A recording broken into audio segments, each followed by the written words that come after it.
Buenos días, vamos a ver ahora en este breve video alguna introducción a lo que son los materiales utilizados para engranajes y trenes de engranajes de cualquier tipo, tanto rectos como helicoidales, cónicos, hipoides, cerol, y la fabricación de los mismos. Los materiales más usuales suelen ser los metálicos, especialmente los aceros. De las denominaciones hay que vemos en pantalla, 1045, 8620, 4140, de alta calidad. Suele usarse fundición cuando el engranaje no requiere precisión. El aluminio es un excelente material para algunas aplicaciones. El bronce, debido a su eh, buena resistencia a la corrosión y por otra parte su plasticidad. Y los termoplásticos, dentro de los cuales se destaca uno, que es el Derin, que sirven para aplicaciones más específicas y formas más específicas. La resistencia a la fatiga constituye tal vez el parámetro principal que se busca en el material con el que se va a fabricar el engranaje. El acero entonces, en función del tratamiento térmico que soporte, puede tener más o menos dureza, lo que le daría un tipo de resistencia que es la resistencia superficial que estamos buscando, que influye en la resistencia a la fatiga por flexión. El hierro fundido suele tener una dureza inferior, pero por lo general cuando se opta por un engranaje de hierro fundido es para aplicaciones que no requieren gran precisión. El hierro nodular soporta tratamiento térmico, con lo cual aumenta su dureza y tiene más resistencia a la fatiga.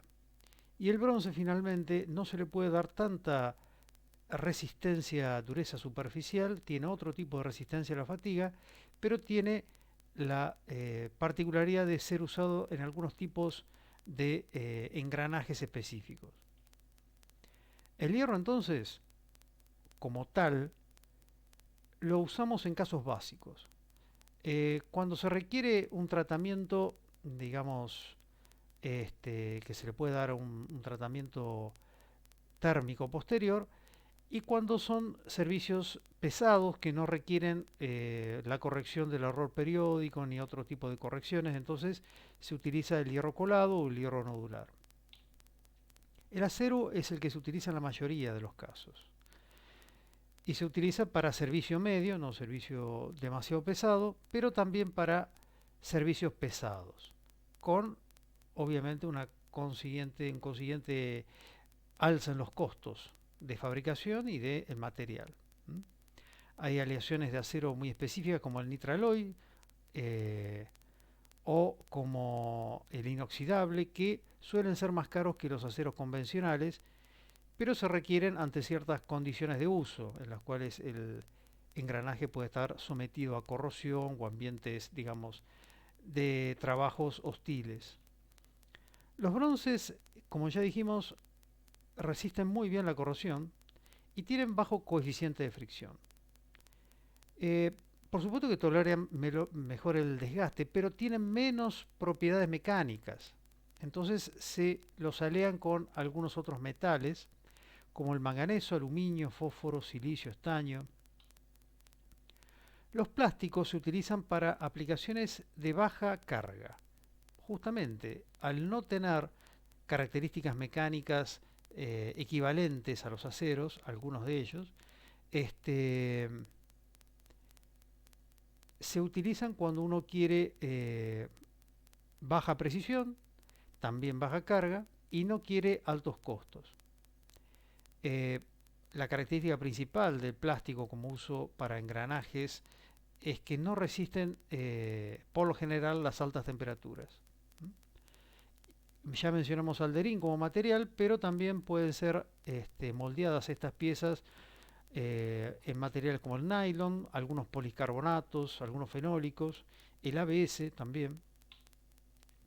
El proceso de fundición es un proceso por el cual se somete al material a alta temperatura cuando logra ese cambio de estado y de fase se lo moldea en algunos moldes específicos ya con la forma del engranaje y luego pueden ser susceptibles a algún tratamiento superficial o algún tipo de acabado. Algunos se usan directamente como salen de la fundición.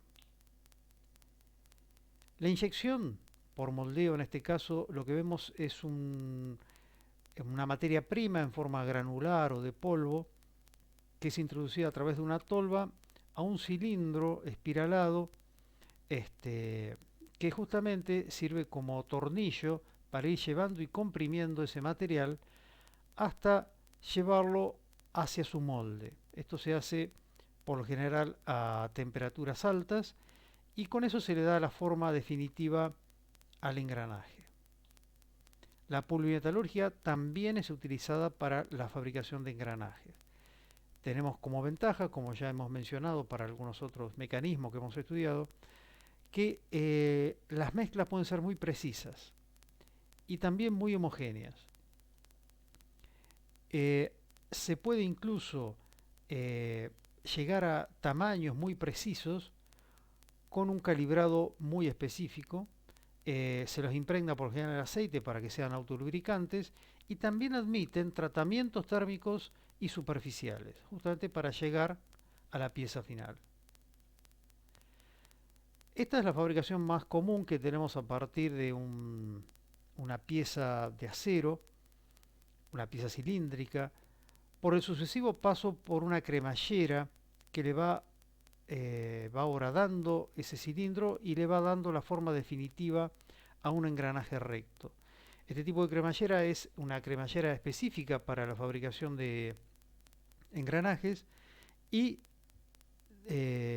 por sucesivas pasadas de esa cremallera sobre el cuerpo cilíndrico se le da la forma del diente que ya hemos visto que es una forma de involuta justamente para que se transmita mejor el movimiento y la potencia. Tiene que tener esta forma específica el diente del engranaje. Esto se logra con un proceso de fabricación simple que es a través del paso por cremallera, ¿no? También hay máquinas específicas de tallado de dientes, ¿m? Que están, digamos, seteadas para el trabajo únicamente de esta aplicación. Acá vemos una para un engranaje helicoidal. Hay fresas específicas como herramientas de corte puestas en un torno o en una fresa en este caso, que lo que hace es ir avanzando sucesivamente sobre el cilindro para darle la forma definitiva, utilizando toda una serie de herramientales de corte y, por supuesto, esto tiene que tener una lubricación permanente, un baño permanente de un fluido que me disipe el calor que se genera justamente por la fricción en el corte. Este tipo de fresado es mucho más preciso que los anteriores, pero también es mucho más caro y más lento, porque se hace a través de un torno CNC. Como vemos a la izquierda, se le va tallando mediante una herramienta la forma específica del diente. Se obtienen engranajes muy precisos, pero con altos tiempos de mecanizado y altos costos también. Como habíamos desarrollado en la teoría, hay una cantidad de dientes específicos para después no tener que introducirle correcciones para evitar el fenómeno de interferencia. Entonces de 14 a 131 son los números más utilizados, pero tal vez no coincidan con los cálculos que nosotros hacemos para el requerimiento que estamos teniendo.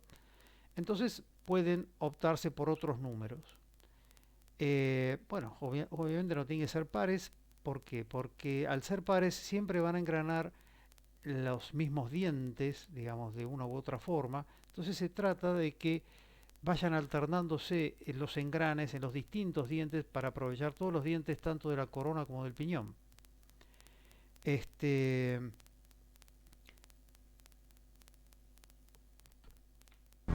Acá vemos un proceso de fabricación a través de un herramental específico que es una herramienta de corte de la marca Sandic para realizar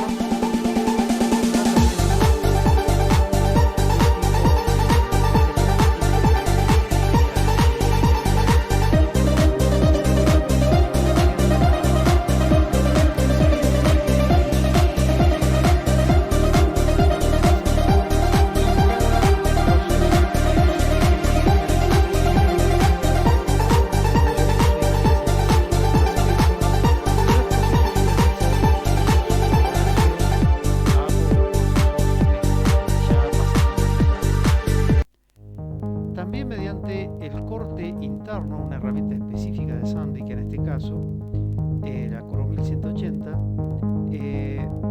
me permite entonces a altas velocidades ir generando los cortes correspondientes para determinar la forma final que va a tener el diente. En este caso estamos viendo cómo se procede para el corte de un engranaje interno, de algún tren de engranajes planetarios, seguramente. Dentro de los tratamientos térmicos distinguimos el temple por inducción, que simplemente se somete al engranaje a un calentamiento mediante un paso de una corriente externa con un conductor externo. Eso hace que se transmita el calor y que eh, el proceso de tratamiento térmico sea muy preciso y muy controlado, con un gasto energético bastante importante. El cementado, y en este caso vemos que se aprovecha para cementar hasta 3 o 4 tipos diferentes de engranajes, le da gran dureza en general y tiene una buena profundidad de capa. ¿Qué quiere decir esto? Que el cementado endurece el material hasta una profundidad bastante importante con respecto al cuerpo del engranaje. Eso lo usamos cuando necesitamos gran dureza, pero además que esa dureza sea profunda, ¿no? Que no se desgaste inmediatamente. En cambio, el nitrurado se utiliza cuando yo necesito mucha dureza, pero las condiciones impuestas al engranaje no son tan exigentes y permitan el uso de este espesor de película dura y no termina desgastándose y se llega al material que no esté tratado térmicamente. Entonces se utiliza simplemente cuando tenemos que lograr una dureza extrema, pero a coste de un pequeño espesor de capa. Por supuesto que la terminación superficial para reducir tensiones que se puedan originar y pueden originar fallas por fatiga, necesitan distintos tipos de procedimientos. El cepillado, el bruñido, rectificado y pulido son los más usuales. Y la calidad del engranaje, ese famoso Q que habíamos visto en clases anteriores, que determina la calidad del engranaje, ese Q lo determina AGMA, tiene que ver con todos estos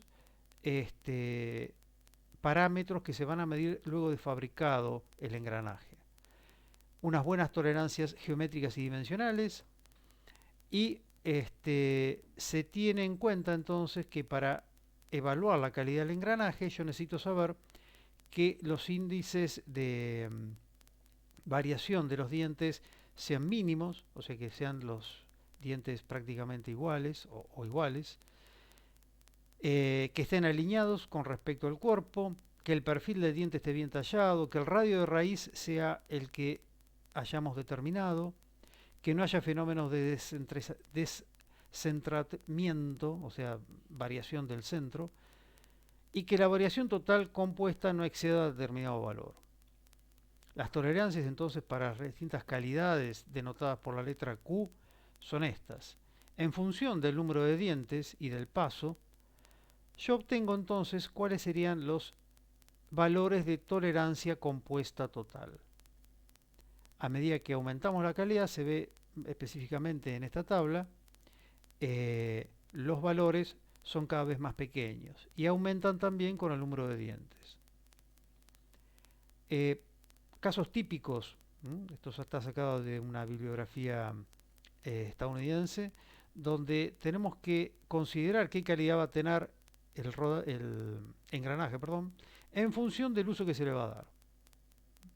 Vemos que los mecanismos, mientras más precisos son, más índice de calidad o número de calidad tienen que tener. Hasta que llegamos a los altísimos números de calidad ACMA que se dan en los giróscopos, en naves espaciales o en aviones también, y los accionamientos del motor del avión, que necesitan una precisión extrema. ¿Por qué fallaría entonces un engranaje mal fabricado, mal controlado o con un mal tratamiento térmico? Bueno, estadísticamente, si el engranaje está bien fabricado, no debería fallar por un problema de fabricación, sino por un problema que se deriva de estos que estamos mencionando acá. Los problemas de servicio de montaje, cambian las condiciones de servicio o se montó mal el engranaje. Un problema de tratamiento térmico, el tratamiento térmico no fue lo efectivo que hubiésemos querido lograr para ese engranaje. A veces es difícil determinar si se hizo en forma correcta, entonces por eso se hacen estudios estadísticos. Deficiencia del diseño, eso ya es responsabilidad del grupo de diseño, del ingeniero. Los problemas que también puedan surgir a partir de la fabricación con el mecanizado. Si bien constituyen el 1%, es también causa de falla. Y también problemas implícitos en el material. Pero como estamos viendo en estos digamos, tipos de falla que pueda llegar a tener el engranaje, el que mayor porcentaje se lleva de fallas son los problemas derivados del mal montaje o de el cambio en las condiciones de servicio o al haber hecho todos los cálculos para un servicio que finalmente no es tal. Vemos entonces que un fenómeno clásico es la rotura del diente. Esa rotura del diente se debe por lo general a fatiga. Tenemos un rayado superficial que en principio comienza como un problema de lubricación, pero luego se va propagando internamente y deforma todo el diente, y ese diente, aunque sea uno solo, no engrana como debería engranar, entonces se manifiesta en una forma de ruido y una posterior falla. El picado por abrasión o por corrosión también es un fenómeno que tiene que tenerse en cuenta como una posible falla del engranaje, porque es el que me está determinando cuál va a ser la duración que va a tener finalmente ese engranaje. En algunos engranajes es difícil detectar el picado porque, digamos, por lo general el material está permanentemente lubricado, y por otra parte, en este caso como los engranajes helicoidales, la marcha es tan suave que tampoco eso se traduce en una falla que pueda ser detectada a través del sonido. Entonces, cuando se hace el mantenimiento, se hace la limpieza del engranaje, pueden manifestarse algunos signos de picado.